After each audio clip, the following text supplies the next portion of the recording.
most popular superhero ever created, arguably, is Batman. The question is, why? Is it because the character has appeared in countless excellent stories written by amazing writers? Is it because there are a number of excellent adaptations of these stories, both live action and animated? Is it because, when written correctly, Batman is a deep, complex character, a flawed man trying to make the world a better place, a man tainted by tragedy, who spends every waking moment fighting for the powerless, a man who dresses like a monster but deep down greatly cares for other people? Nope! It's because Batman can beat anyone with prep time. Because, like, Batman is, like, super cool and super smart, and he can beat anyone because he's smart and his contingency plans are smart. In discussions of who would win in a fight, Batman is the most consistently overranked character I've ever seen, bar none. To quote Screen Rant, a respectable website that produces nothing but high-quality articles, Batman would obliterate Goku with prep time, and maybe without it. The idea that Batman can beat anyone with prep time can be traced back to Tower of Babel, a 2000 JLA storyline written by Mark Waid, although the idea was later reinforced by stories like Forever Evil, Endgame, and Failsafe, and if we're being technical, the first story where Batman defeats another superhero through prep time that I can think of was The Dark Knight Returns, but regardless of where the idea comes from, DC Comics stories are consistent that Batman can beat anyone in a fight because his brain is like so big. At least, that's what you would think if you spent all day reading Reddit. The thing is, I've read all these stories and Batman's plans suck. Most of his plans are terrible. For example, Batman's go-to plan for Superman is a piece of kryptonite, often in the form of a ring. And that sounds good, right? Superman is weak to kryptonite, except, hold on. Superman fights villains using kryptonite constantly and usually wins. One of his rogues gallery is a robot with a heart made out of kryptonite. The plan of, oh, I'll take out Superman easily because I have kryptonite is terrible. Batman tries this plan in Lex Luthor Man of Steel, and it does not go well. Superman blows it out of his hand, lasers through the gargoyle he's standing on, and makes it clear that he could kill Batman with a single punch if he wanted to. To be fair, this is implied to be one of the pair's first meetings, and Batman's plans to deal with Superman are more complex in later stories, but it helps get across my point. Batman has a lot of plans, but that doesn't mean all of his plans would work. In this video, which will almost certainly spiral into madness and become a pain in the ass to record and edit, I am going to go through every contingency plan Batman has ever came up with and figure out how many of them are good plans. Considering the fact that Batman has appeared in more than 10,000 different comic issues, I'm probably going to miss at least one. Still, I read or watched more than 20 different storylines for this video, featuring dozens of different plans, which is a good sample size.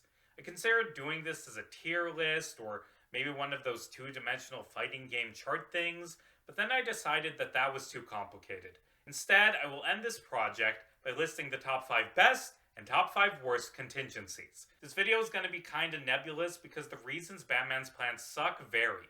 Some of his plans are way too simple, but others are cartoonishly overcomplicated. Some are completely ineffectual, while others would work way too well. Now, what do I mean by that? Despite what my catchy title implies, Batman generally doesn't want to kill his friends. All of his contingency plans, in theory, are non-lethal. I say in theory because a lot of these plans would absolutely kill his friends, which is bad. Like, if his plan to defeat Green Arrow was fire a nuke at Star City, that would be a bad plan, even though it would work, because murder is wrong. I'm going to let Lex Luthor Man of Steel be a representative for any story where Batman's plan for Superman is just pulling out a piece of kryptonite. It's a half-baked plan that didn't work because Batman didn't put enough thought into it. There are other stories where Batman uses kryptonite but has more tricks up his sleeve, and those ones might receive better rankings, but this one just sucks. To reiterate, the idea that Batman can beat anyone in a fight originated with the JLA story Tower of Babel. The main antagonist of this story is Batman villain Ra's al Ghul, who wants to wipe out humanity because they're bad for the environment and also because he's an asshole. He knows that Batman and the Justice League will try to stop him, so he sends Talia to kill them first. Except, the Justice League only ends up finding out that the League of Assassins is plotting something because a bunch of assassins tried to kill them. Ra's is a bit of a dumbass. Like, if he hadn't tried to kill the Justice League, odds are he would have succeeded in his scheme of starting World War III. Ra's first takes out Batman by stealing the corpses of his parents. This doesn't defeat Batman, but it distracts him for a few days. Superman at one point calls Batman and tells him the League is being attacked, and Batman hangs up on him because Batman is a douchebag in this story.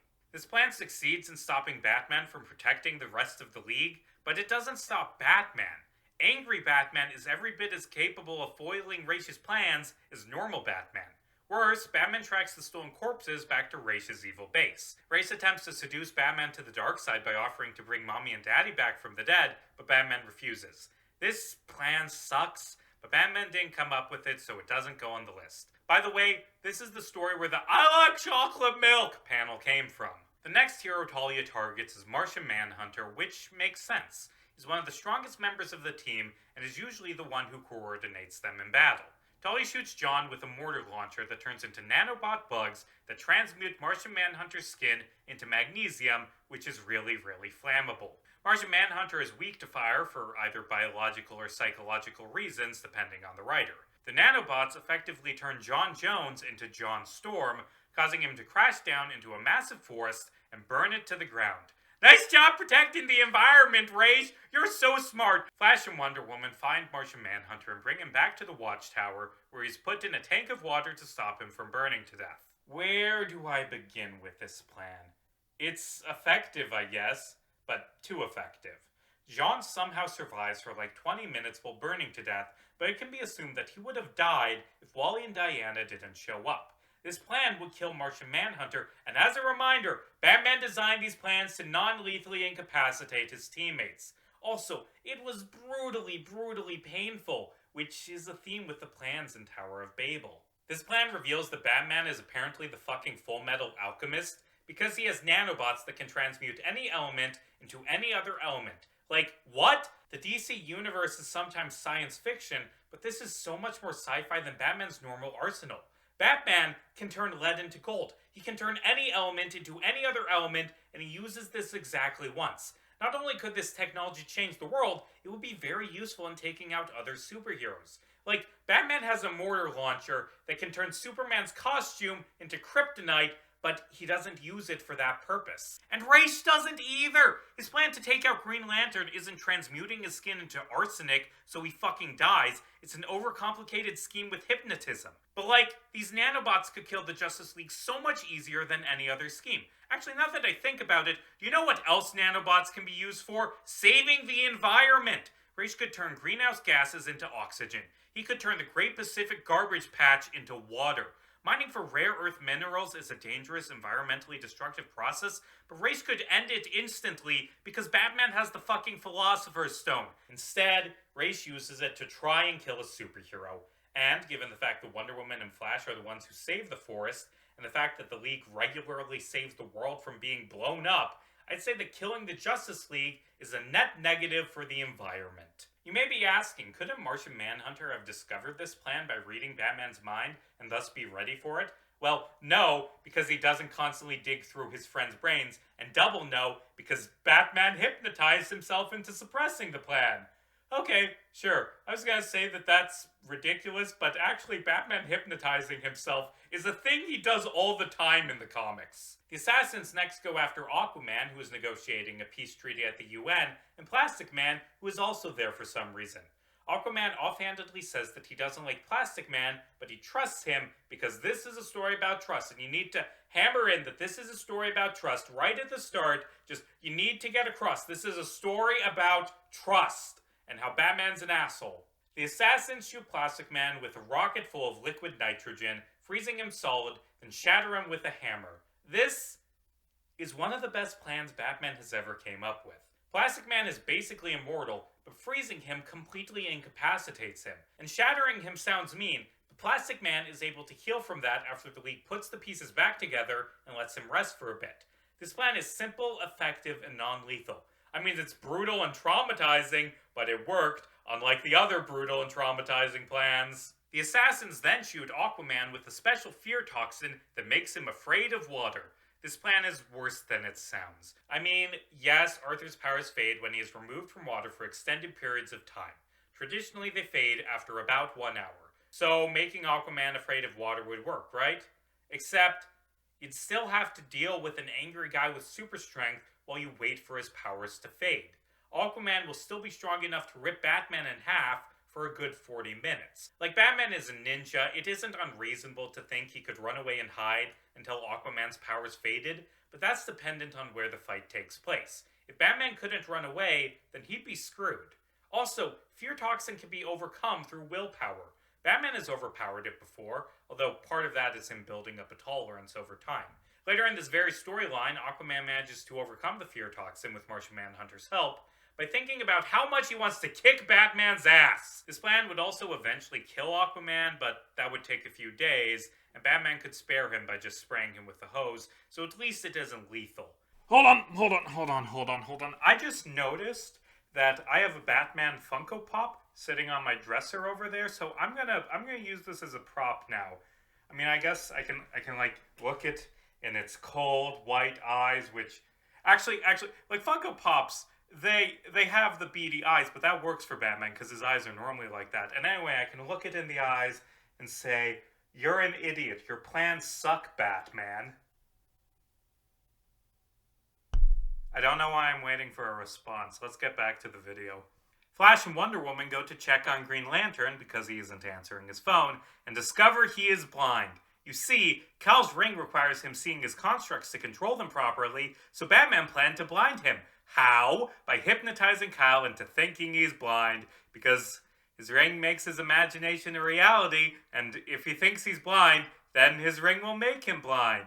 This plan sucks. This plan sucks so much. Like, first off, the idea that the ring will make GL blind is a gamble. Batman's deductions were right, but he didn't know that in advance. If your plan relies on a piece of alien technology you barely understand, working in a way you think it might, that you can't test in advance, then your plan sucks. Second, let's talk about the practicalities of hypnotizing Kyle. The League of Assassins accomplishes this by sneaking into his apartment while he's asleep and whispering in his ear.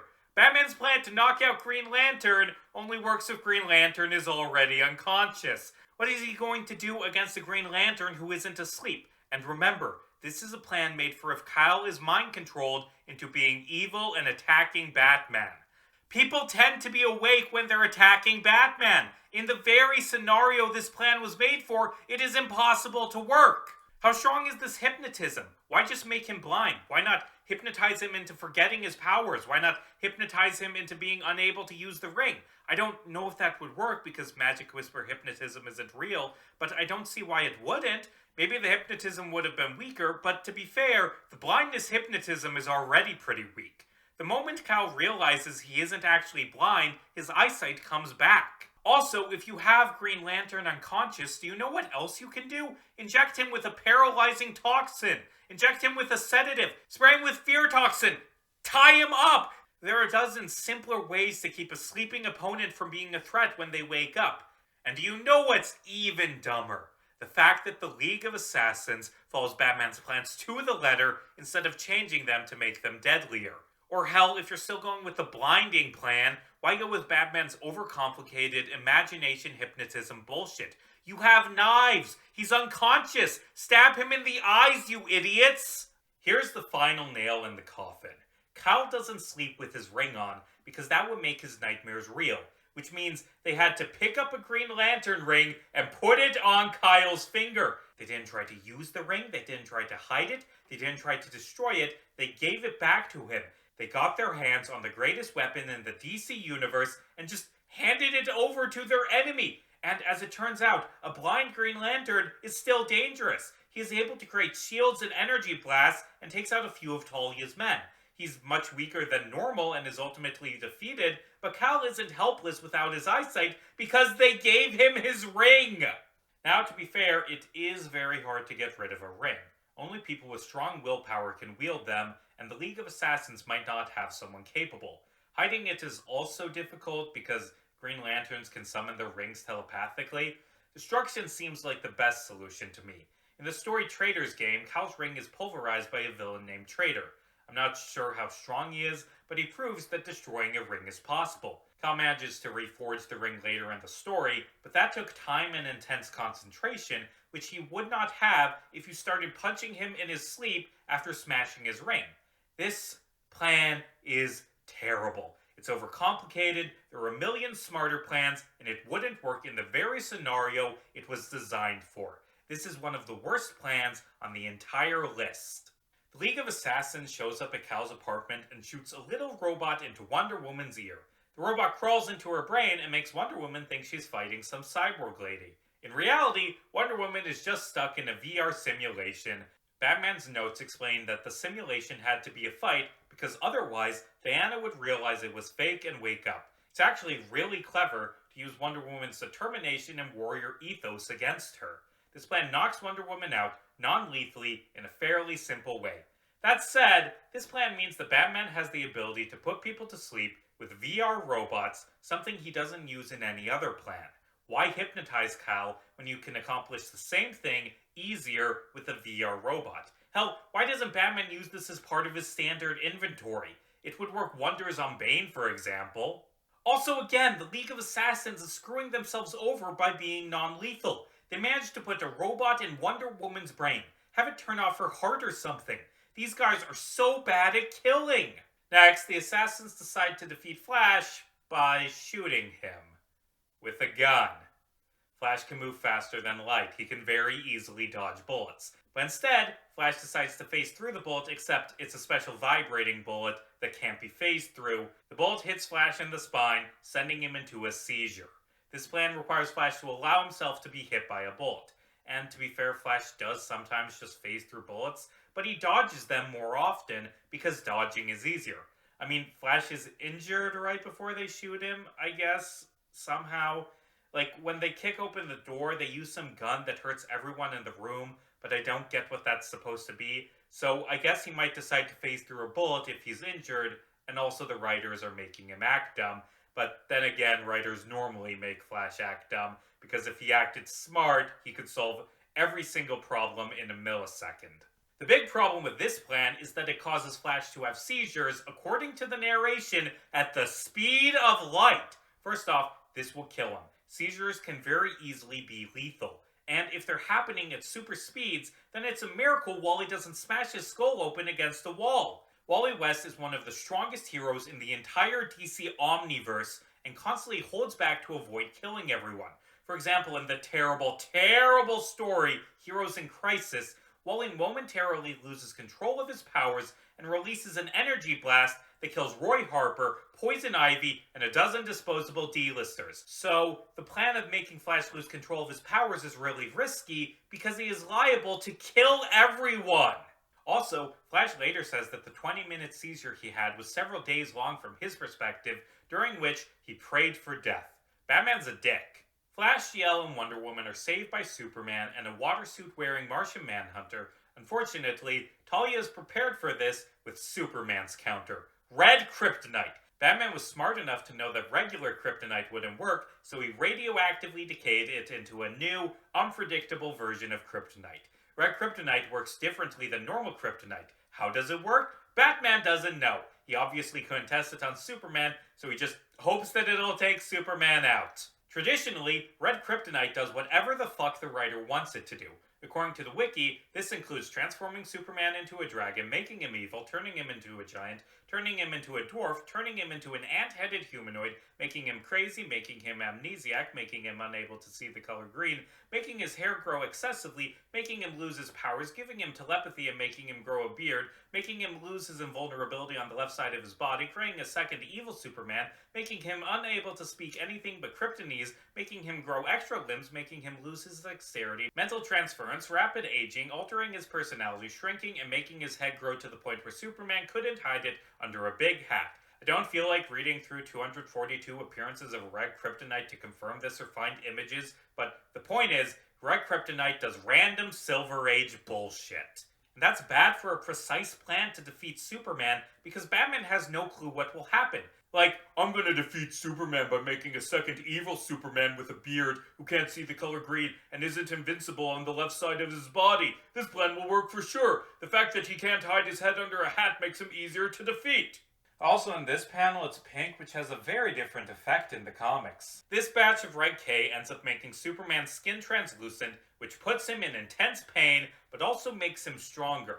Superman isn't able to fight because it takes every ounce of willpower he has to keep from exploding and killing everyone. But if Superman was mind-controlled into killing Batman, he'd probably just stop holding back and tear Batman in half. This plan is stupid and deadly. There's a JLA Secret Files issue that shows how Talia got her hands on the contingencies. She snuck into the Watchtower by hiding in one of the food barrels that are automatically teleported up to the Watchtower every few days. The League kinda fucked up by having an automatic teleport into their secret base. Like, what if instead of stealing these plans, Ra's just teleported a fucking nuke up there? It won't kill Superman, but it would very easily take out most of the League. Also, Talia fools the scanners by posing like Wonder Woman.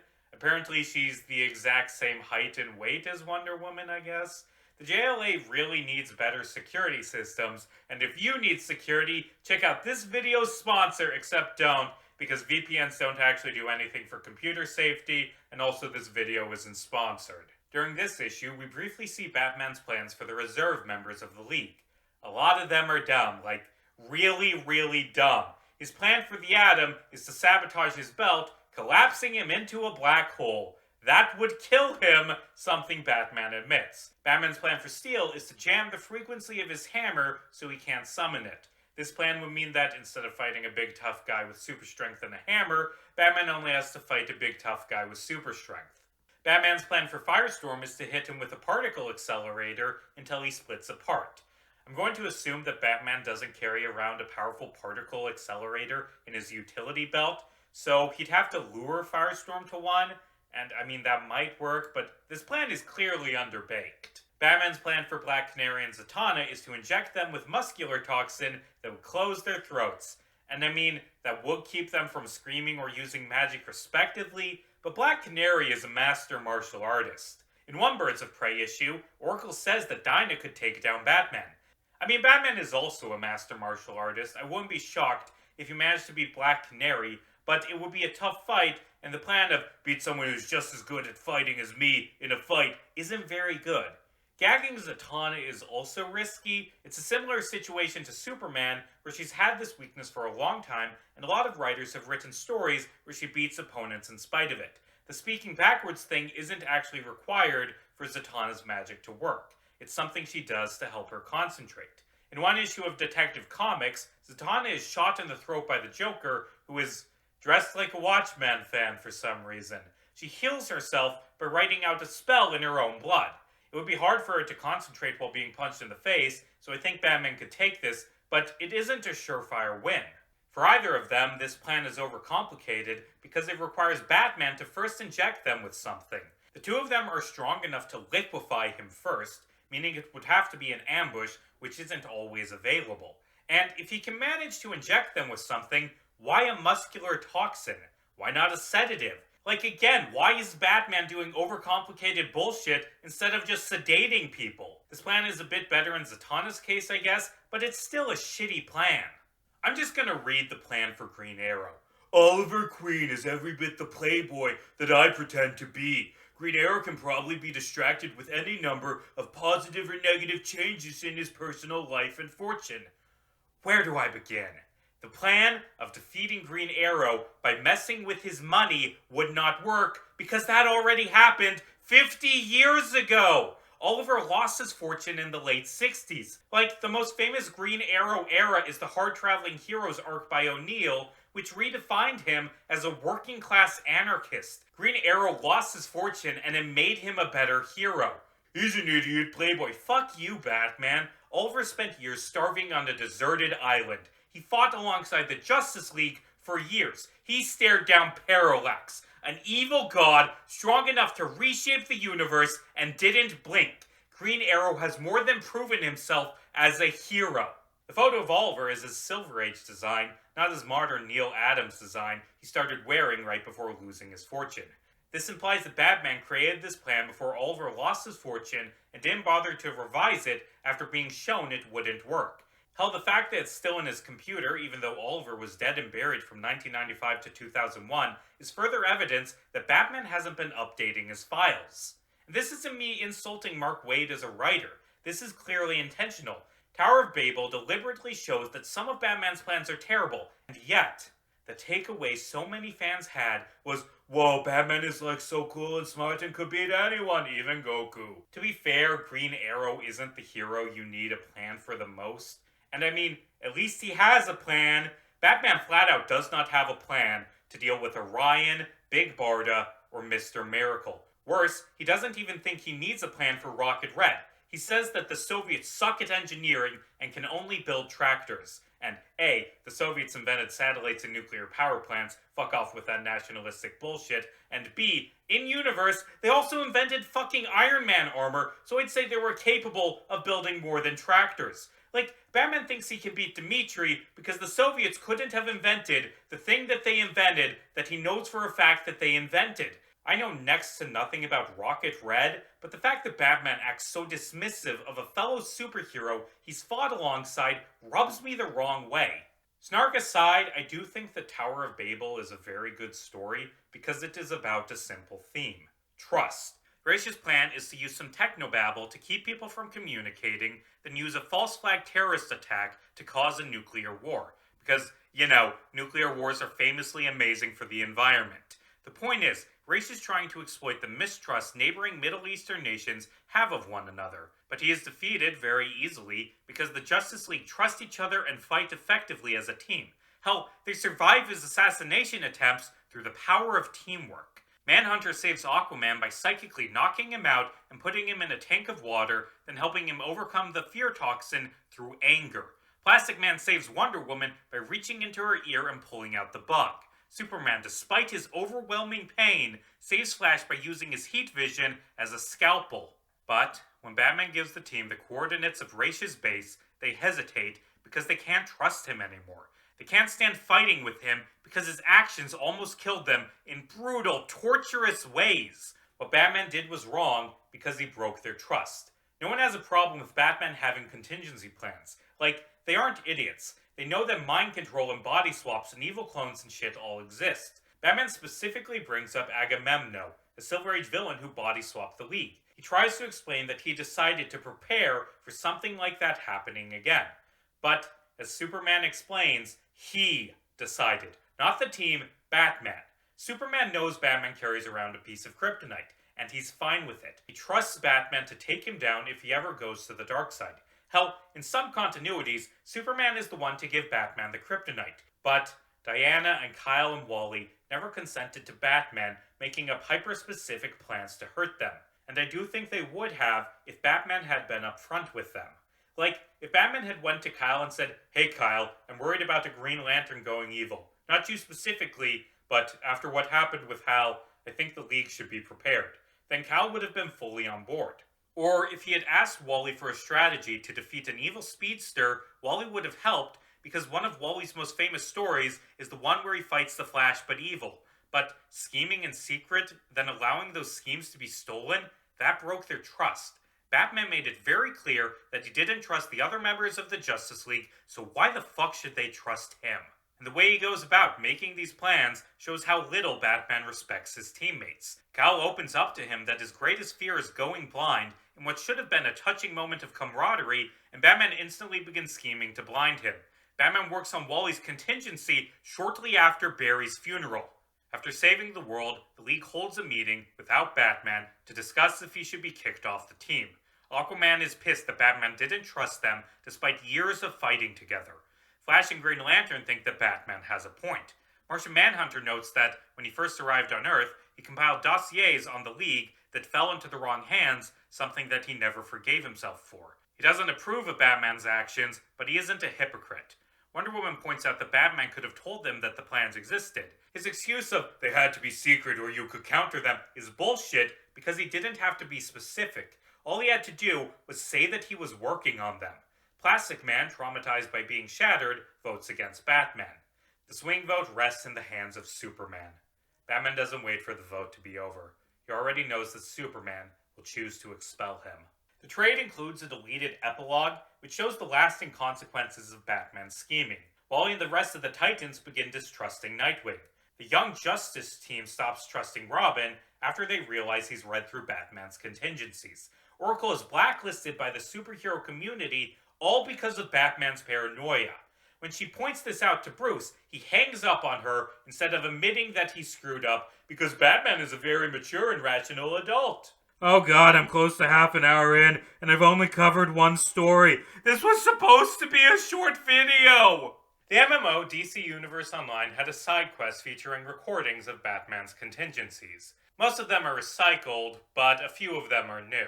These recordings were voiced by the late Kevin Conroy, may he rest in peace, who does a perfect job capturing Batman's intelligence and ruthlessness. Batman's plan for Green Arrow is revised to immobilizing one of his arms. That would not work, as shown in The Dark Knight Returns. His new plan for Zatanna is to punch her in the throat, and I mean, that's a lot simpler than the muscle toxin idea, I guess. His plan for Red Tornado is to use an EMP. Sure, that'd work. His plan for Firestorm is to send him to the Phantom Zone. That would work, but why is that Firestorm specific? That would work on pretty much anyone. DC Universe Online gives two different counters for Black Canary. Option 1, use tear gas to cut off her ability to speak, and that actually might work. Tear gas doesn't make you mute, but it makes it hard to breathe, and will probably keep Dinah from shouting. Also, it would help Batman beat her in hand-to-hand combat. On the other hand, it should be noted, this plan is literally a war crime. Actually, now that I think about it, a lot of Batman's plans are war crimes. Fear Toxin breaks the ban on chemical weapons, and a good argument could be made that so do the magnesium nanobots. And I feel like things like creating black holes or banishing people to a hell dimension will be classified as war crimes within the DC universe. Congrats, Bats! You are a literal war criminal. Then again, so is every major police department in the United States. Batman's backup plan is to play back a recording of Black Canary's scream so that the sound waves cancel each other out. And I get the physics, but how the hell is Batman going to counteract her canary cry?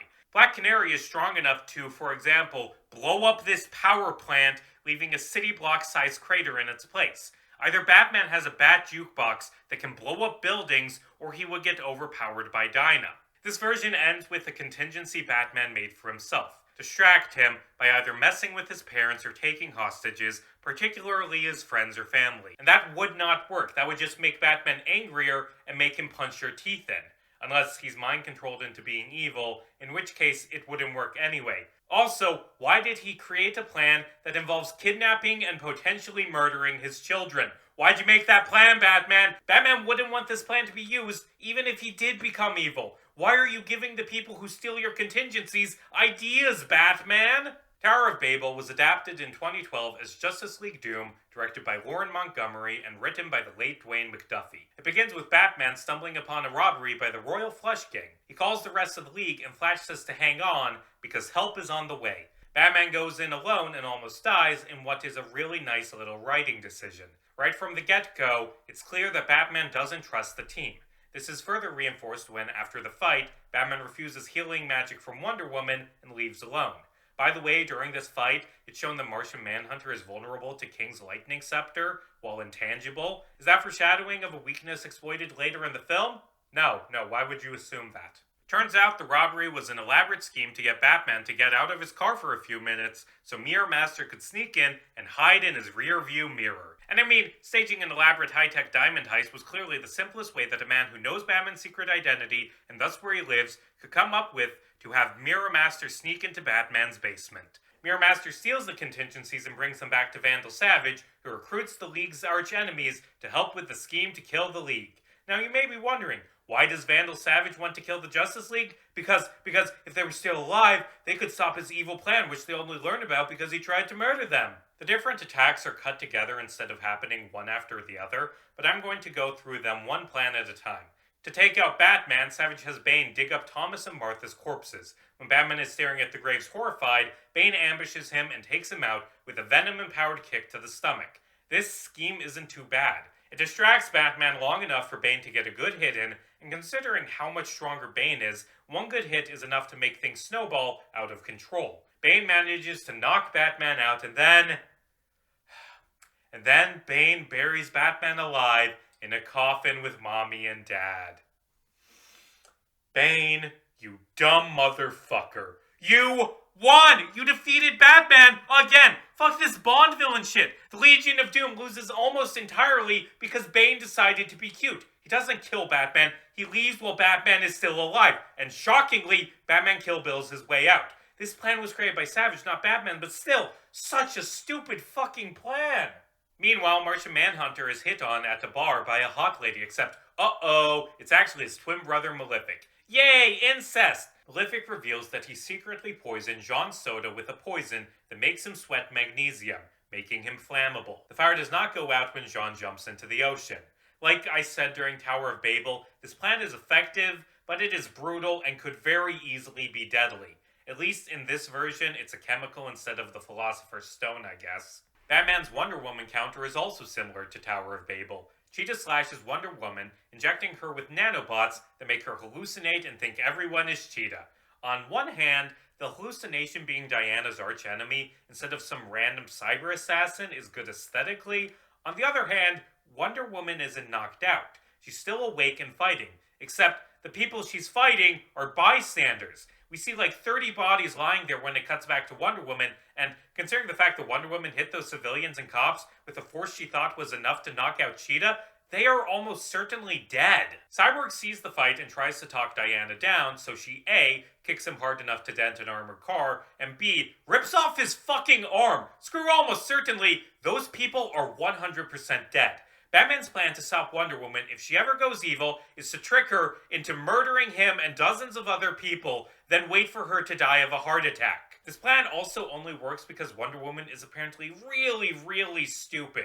She can still hear what other people say. Like, she hears the bystanders she murders say, "Wow, it's Wonder Woman," and understands Cyborg when he says, "I'm not Cheetah, someone is messing with your senses." But Wonder Woman just assumes that it's a trick and that Cheetah cloned herself 50 times and didn't attempt to fight back at all. Cyborg shoots Wonder Woman with his robot lasers, and from Wonder Woman's perspective, it just looks like Cheetah is shooting lasers for some reason, a thing she famously has the ability to do. Cyborg fixes Wonder Woman's senses using technobabble, which exposes another flaw of these plans. They only work if the League members are isolated. Except, you can't walk 10 feet in the DC universe without running into 3 different superhero teams. Vandal Savage only tries to take out the Justice League. Not only does he not account for other superheroes saving the League, he doesn't plan for other superheroes getting in the way of his plan. What if he killed the League and then got stopped by the Titans or JSA? Vandal Savage is an idiot is my point. Hey, have you seen the movie Speed? Because Batman has, and he thought it would be really funny if Flash was killed by the plot of the movie Speed. Mirror Master traps a hostage in a glass box and says she'll die if Flash doesn't reach his hand in fast enough. Flash points out that this is very obviously a trap because he isn't an idiot. Mirror Master says yeah, but you can't take that chance. Also, you like the challenge. Instead of phasing through the box, Flash slowly puts his hand in. A bomb attaches to his wrist that will explode if he ever slows down. And by explode, I mean kill everyone in 3 miles. Flash runs the fuck away, trying to get the bomb as far away from other people as possible. So first off, this plan only works because Barry Allen is apparently the dumbest man alive. By the way, this movie uses Barry instead of Wally, even though it's based on a story featuring Wally, and features the voice cast from the DCAU, including Michael Rosenbaum, who played Wally on that show. It's weird. Anyway, this plan only works because Flash is really stupid and walks into a trap he knows is a trap. Also, this plan would not work if Flash was mind-controlled into being evil because it hinges on Flash being willing to risk his life to save a civilian. If it was body swapped by Agamemnon, like the plans were created in response to in the comics, this plan wouldn't work. And what's with this speed shit? How about instead of detonating it when he slows down, you detonate it instantly, Vandal?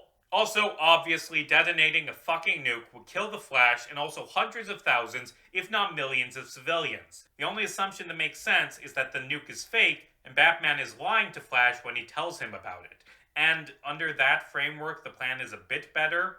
Flash is the type of guy who, if you told him about the speed bomb, would stop trying to save himself and run to the middle of nowhere to protect innocent lives. This plan preys on Flash's psychology. Except, wait a minute. This plan was designed for Flash being mind-controlled. It's kinda dumb. The bomb is real, by the way, although we can assume Savage changed the plan to feature a real bomb. The Green Lantern plan is very, very elaborate. Hal responds to a militia who have taken control of a mine and are holding workers hostage. The last hostage is a woman named Carol, and when Green Lantern hears her name, he does a double take because he used to date a woman named Carol who was brainwashed into being a stripperific supervillain seductress named Star Sapphire. And look, hostage Carol resembles ex-girlfriend Carol. She even has purple jewelry. The mine steps are filled with a thick mist, and Hal hallucinates a monster as he enters. Later, it is revealed that the mist is fear toxin. When Hal confronts the militia leader, he suicide bombs, killing Carol in the process. Star Sapphire then shows up and taunts Hal, saying he couldn't save this Carol either, and isn't worthy of his power. Hal agrees and gives up the ring. Star Sapphire then leaves instead of killing him because she shares Bane's stupidity. So, let's talk about what I like about this scheme. Disarming a Green Lantern is hard because the ring can be summoned or recreated through sufficient willpower. So cleverly, Batman decided to break Hal's will. Green Lantern is too fearless to be defeated by the fear toxin, but it still messes with his mind and makes him start to doubt himself, making him endure a traumatizing failure. One that reminds him of one of his greatest failures will break Hal emotionally. Not permanently, but it's enough to make him sit down and cry for a few hours. This is a really well thought out plan to defeat Hal Jordan. Now, let's talk about the problems. Problem 1, it only works if Hal is both a good person and in control of his faculties, meaning it is basically useless. Problem 2, it is so elaborate. It involves a suicide bomber and a dead hostage. But don't worry, they were just robots, completely indistinguishable from humans in every way.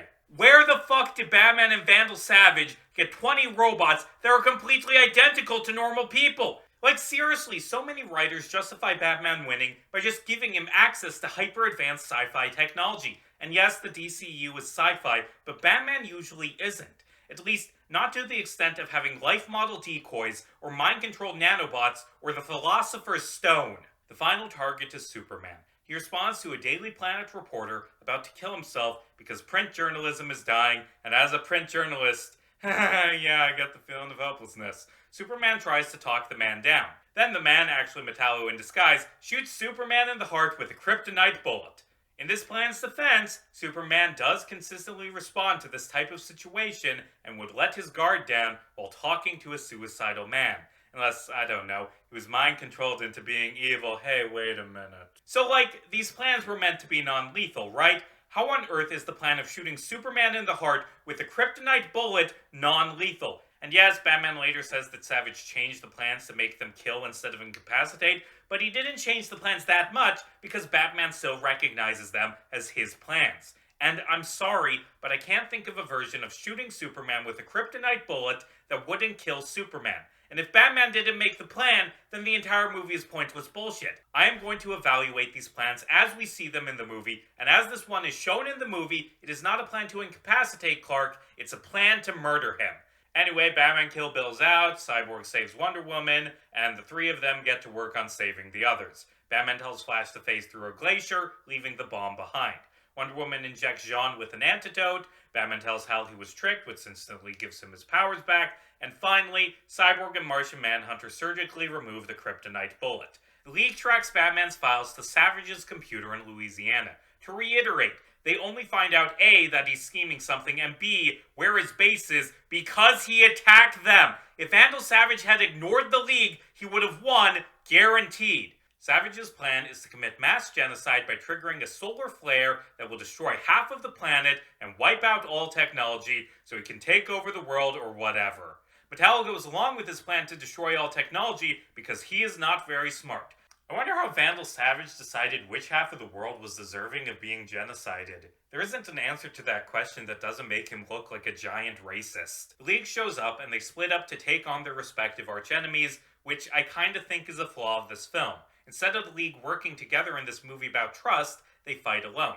And the Justice League members would be great at fighting each other's enemies. Superman can overpower Bane, Wonder Woman isn't affected by Metallo's kryptonite, Martian Manhunter can telepathically locate the real Mirror Master, and Flash can destroy Vandal Savage's field spell using the spell card Lightning Storm, thus causing Malefic to self-destruct.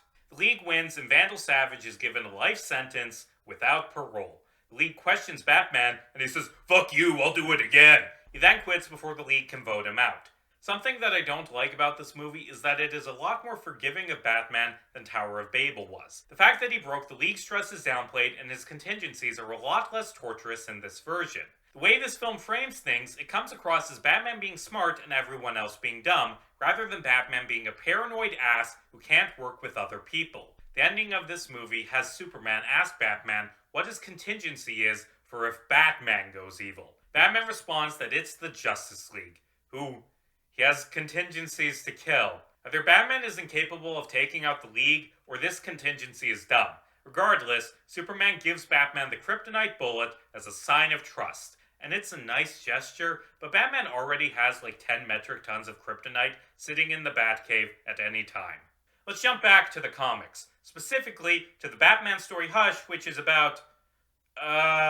So, there's this guy, Hush, who is Batman's best friend who has never been mentioned before, and he's evil, and he decides to mess with Batman by manipulating Batman's rogues gallery into beating up Batman and committing crimes, and then he pops out at the end and shouts, "It was me! I'm a good villain! Yeah!" Partway through Hush, Batman and Catwoman track Poison Ivy to Metropolis. As Batman is fighting Ivy, a shadowy figure with red eyes picks up the building and tosses it into the ocean.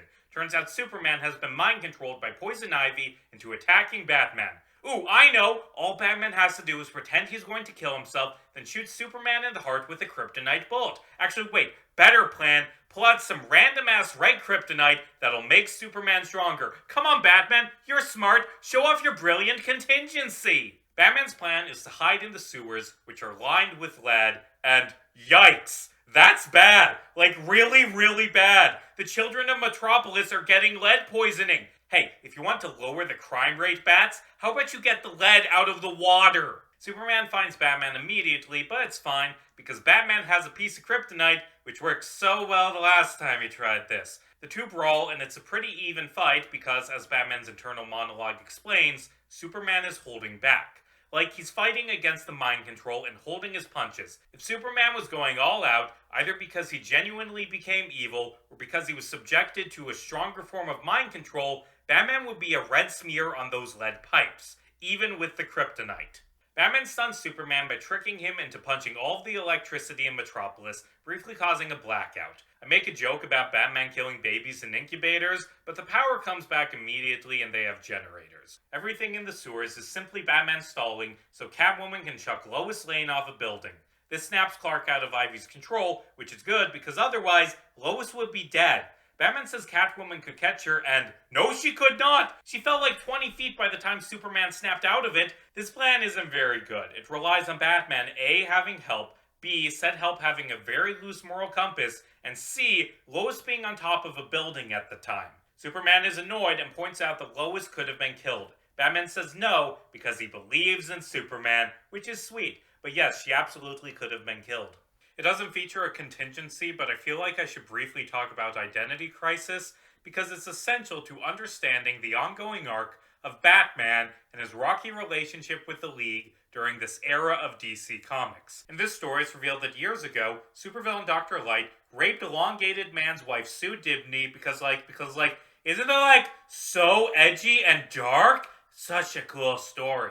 After the rape, Ray Palmer, Black Canary, Hawkman, Hal Jordan, and Barry Allen ordered Zatanna to lobotomize Dr. Light. Batman opposed this, so they erased his memory of the event. The story fucking sucks because it makes half a dozen heroes act horrifically evil. In hindsight, Batman's contingencies aren't him being a paranoid asshole, it's him acting completely rationally because his air quotes friends are a bunch of bastards who fucked with his brain. He should have plans to kill them because they fucking suck.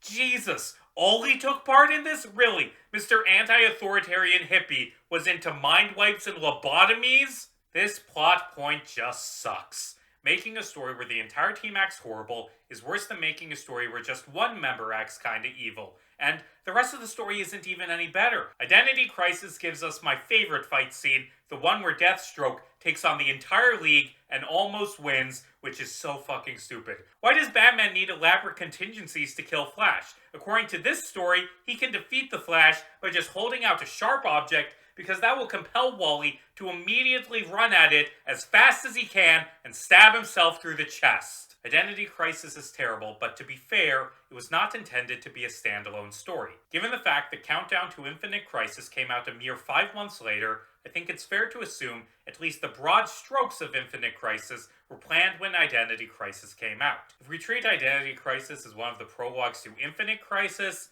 it's still really bad, but at least it's a level of badness that served a point. Infinite Crisis was a massive crossover story that had 5 main prequels. The one where a bunch of wizards get murdered, the one where it's revealed that a lot of supervillains are totally cool with working with Nazis, the one I didn't read, and the 2 that are relevant to this video. At the end of the first issue of Countdown, Blue Beetle goes to Batman and warns him that some shadowy force is manipulating him. Batman tells Ted to fuck off because he hates the Justice League, and Blue Beetle was part of the Justice League. Specifically, he was part of the Justice League team that didn't fuck with Batman's mind. Batman is a bit of a dick. It's revealed that Batman remembered the League wiping his mind and has created a new contingency plan that absolutely will not blow up in his face. Then, at the end of the special, it's revealed that the Justice League International ally Maxwell Lord is actually evil and wants to murder all of the world's superheroes. Lord summons one of his blue robot minions called OMAC, and it beats up Blue Beetle. Then Lord shoots Ted in the head. An ally of Batman working for Lord mails him Blue Beetle's goggles and a note saying, "You don't control it anymore." What is it? Oh, it's Brother Eye, the AI-powered spy satellite that Batman built to spy on the Justice League. Superman and Wonder Woman are not happy when Batman tells them about this, but I mean, are they really surprised? Batman also tells Booster Gold about Blue Beetle's death. So, Booster tries to kill Batman for ignoring Ted. Superman stops him, and Booster rants that Batman will never admit that he's wrong. Meanwhile, Rocket Red tanks a rocket to the chest to save some civilians from, this guy. Hold on. Let me look him up. Z-list Blue Beetle enemy Overthrow. Man, Dimitri is a really brave hero. I like him more than Batman right now. Lord has Brother Eye begin killing supervillains using the OMAC robots, starting with Overthrow. Batman begins investigating, and the OMACs try to kill Batman. Oh no! I can't believe the hyper-intelligent AI designed to hurt superheroes will be used to hurt superheroes. Who could have seen this coming? Me. I saw it coming. Brother Eye is a really bad contingency. Batman needs to read a fucking book and understand that building Skynet is never a smart plan. Fortunately, Superman saves Bats, or unfortunately, I guess, depending on how annoyed you are with him right now. Ted's old teammates decide to track down his killer, but put a pin in that because in the middle of the OMAC project, DC released a storyline called Superman Sacrifice. This story consists of Superman number 219, Action Comics number 829, Adventures of Superman number 642, and Wonder Woman number 219. And it must be read in that order between issues 3 and 4 of the OMAC project to understand Infinite Crisis. I don't understand why people say getting into comics is confusing. Jokes aside, this is why I prefer reading from trades. In the middle of dealing with the OMACs, Brainiac kidnaps and murders Lois, Jimmy, and Perry White. Superman snaps and tries to murder Brainiac. Except, oops, it isn't Brainiac, and they aren't dead. It's actually Batman, who Maxwell Lord mind-controlled Superman into thinking was Brainiac. Fortunately, Batman has contingencies to stop Superman. What's that? Superman kicked his ass before he could do anything? I guess defeating Superman is hard when he isn't holding back. I feel like this is the most realistic fight between Batman and Superman because, yeah, Superman is far faster and stronger than Batman. And by faster and stronger, I mean he can karate chop a planet in half and move faster than the speed of light. If Superman really wanted Batman dead, Batman would die. Batman only survives thanks to the Watchtower security measures and Wonder Woman showing up. Superman grabs Batman so hard that he leaves a thumbprint on Batman's neck, and that doesn't really make any sense, but it's cool. The League realizes Lord is behind everything. Wonder Woman goes to fight him alone because she's the only one immune to his mind control. Lord forces Superman to fight her by making him think she's Doomsday. Lord monologues to Brother Eye that superheroes are too dangerous because people like him could mind control them into being evil. The only solution is to kill them. And this would be a really good parallel to Batman's paranoia and could have been part of his character development, except he doesn't appear in this issue. Wonder Woman ties Lord up with her lasso of truth, neutralizing his mind control, but he taunts her, saying he'll escape the lasso eventually, and as soon as he's free, he'll force Superman to kill again.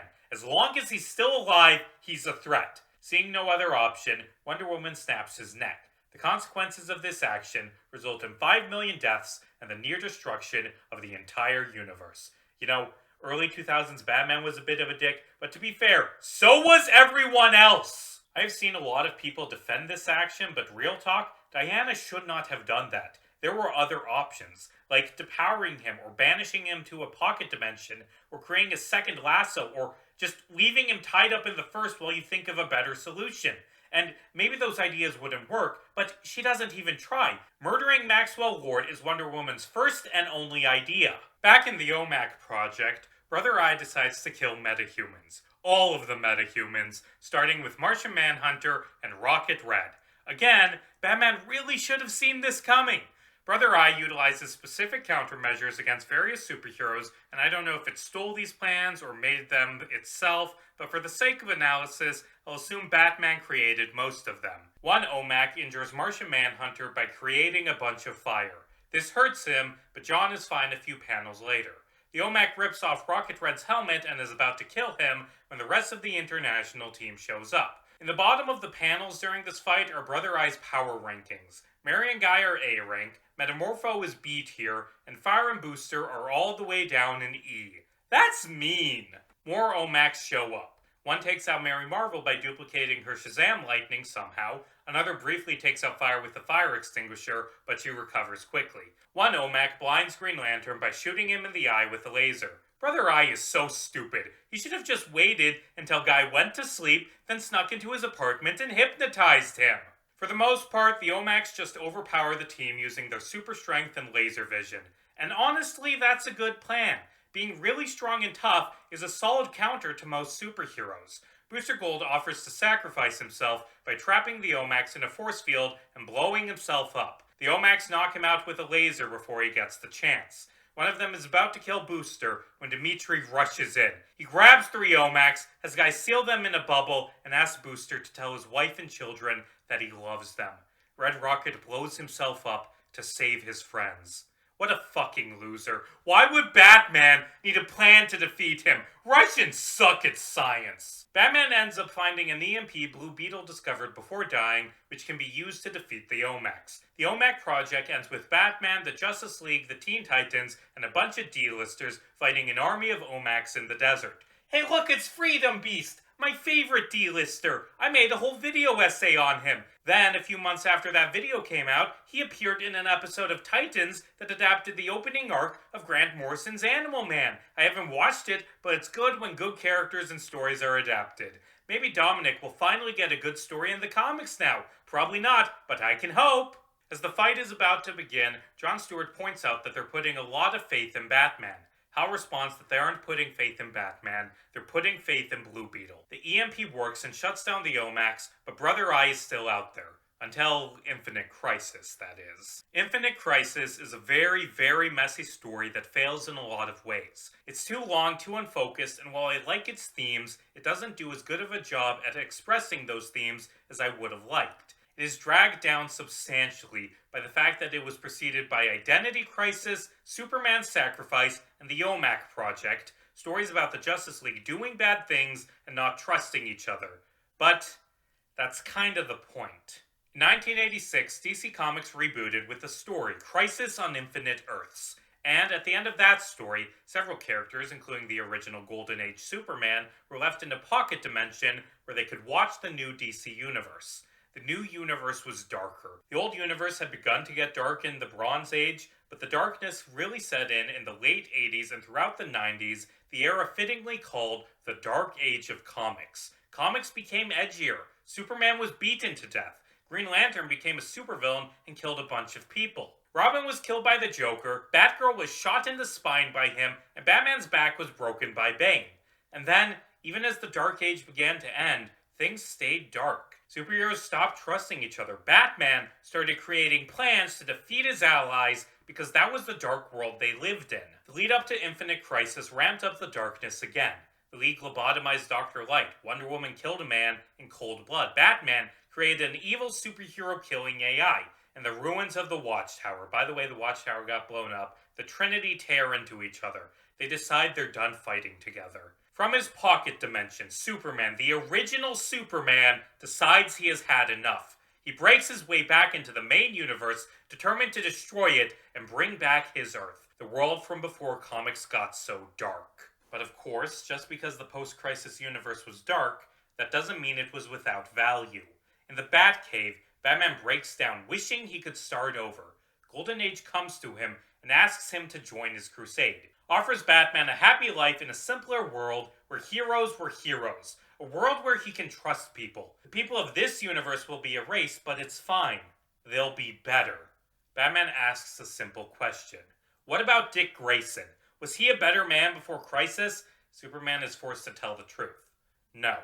And Batman is right. Even if the Dark Age of comics was, well, dark, that doesn't mean there wasn't any value in it. There were new heroes, great ones. Tim Drake, Kyle Rayner, Booster Gold, Steel, Impulse, Cassandra Cain, Stephanie Brown, to say nothing of characters like Wally West or Animal Man who were redefined after Crisis. There was light in the darkness that was the 90s. Infinite Crisis works best when it leans into that idea, that the heroes of the new continuity are, well, heroes. And as messy of a story as it is, it gives us some great moments to show that off. For example, after Nightwing is killed by Alex, Batman is about to shoot him, but Wonder Woman, Miss Neck Snap Supreme, talks him out of it, makes him remember that he isn't a killer because human life, every life, has value. There are so many great moments in this bad story. The conversation in the Batcave, Wonder Woman and post-crisis Superman confronting Golden Age Superman after his Lois dies, saying that they still have faith in the world because it has faith in them. The two Superman fighting together against Doomsday and later against Prime. Bart and Wally teaming up with Barry Allen, the pre-crisis Flash, dead for 20 years, to seal Prime in the Speed Force. Superman kicking Prime's ass and ripping off his emblem because it isn't power that makes him Superman, it's the things that he does. The defining moment of Infinite Crisis, I think, is the death of Superboy. Connor Kent is the most 90s-ass character DC ever created, who only exists because of a dark, edgy story. He is constantly demeaned and mocked by Prime, called an inferior knockoff, but when the universe is at stake, Superboy gives everything he has to save the world. He tackles Prime into the multiverse tower, destroying it at the cost of his own life. Superboy is proof that the post-crisis world is worth fighting for. Anyway, that was a lengthy tangent about a story that featured zero contingency plans. Still, I think it is important to talk about Infinite Crisis because this video, at its core, is about Batman and his relationship with the League. It's about the era that Tower of Babel was a part of, and Infinite Crisis was the grand finale of that era. Towards the end of Infinite Crisis, Batman leads a team of superheroes to knock Brother Eye out of orbit. Brother Eye grabs onto Batman and tries to drag him down with it. It tells Batman that he can't trust the League after what they did to him. But Batman is willing to take his chances, and his trust is rewarded. Hal Jordan saves him. And I think that's where I'll end this. So far, I've amassed more than 30 contingencies. Which is the worst? I don't know yet. Give me a few weeks to make a part 2, where I talk about the contingencies from the New 52 and Frank Miller's books. It will not be pleasant. Anyway, that's the video. I have other videos you can watch, though. Here's a 2-hour retrospective on Wannabes. You know, that D-lister? He's kind of racist, but, you know, there are a few good stories with him. Also, I have a 3-part video essay on why The Falcon and the Winter Soldier is really, really shitty politically. And 2 months ago, I made a 3-hour video essay about why we need to execute all of the Disney princesses. I also have a secondary gaming channel where I do Nuzlocke videos and read off comments that you should subscribe to. Links to all of this in the description. Be sure to like, comment, and subscribe because I get a little bit of dopamine when I see the number go up, and also because that means you'll be there when I release the other half of this video.